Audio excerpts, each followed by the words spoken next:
కర్ణాటక కాంగ్రెస్ లో మరోసారి కుర్చీలాట కాకరేపుతోంది. 4 రాష్ట్రాల ఎన్నికలు ముగిసాయో లేదో మరోసారి సీఎం మార్పు అంశం తెరపైకొచ్చింది.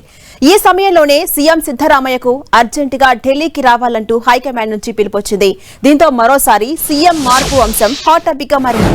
అటు డీకే శివకుమార్ కు కూడా అధిష్టానం పెద్దల నుంచి పిలుపొచ్చింది. దీంతో కర్ణాటక కాంగ్రెస్ లో ఏం జరగబోతుంది అనే దానిపై ఉత్కంఠ కొనసాగుతోంది. హైకమాండ్ నుంచి పిలుపు రావడంతో సిద్ధరామయ్య తన కేబినెట్ సహచరులు సన్నిహితులతో కలిసి ఢిల్లీకి బయలుదేరారు. అయితే ఢిల్లీకి వెళ్లే ముందు రేపు జరగబోయే భేటీలో చర్చించే అంశం ఏమిటో తనకు తెలియదని చెప్పారు. దీంతో సిద్ధరామయ్య డీకే శివకుమార్ల మధ్య దీర్ఘకాలంగా కొనసాగుతున్న అధికార పోరు కొత్త మలుపు తీసుకునే అవకాశం ఉందని తెలుస్తోంది. ఇక కర్ణాటకలో కాంగ్రెస్ ప్రభుత్వం ఏర్పడి 2.5 ఏళ్లు పూర్తయిన సందర్భంగా గత నవంబర్లో నాయకత్వ మార్పుపై సంక్షోభం తొలిసారిగా తలెత్తింది. అసెంబ్లీ ఎన్నికల్లో కాంగ్రెస్ విజయం సాధించిన తర్వాత సీఎం పదవి కోసం సిద్ధరామయ్య, డీకే శివకుమార్ మధ్య తీవ్రమైన పోటీ ఏర్పడింది. దీంతో చెరో 2.5 ఏళ్లు సీఎంగా ఉండాలని, ముందు సిద్ధరామయ్యకు అవకాశం ఇవ్వాలని కాంగ్రెస్ అధిష్టానం హామీ ఇచ్చినట్టు శివకుమార్ వర్గం గుర్తు చేసింది.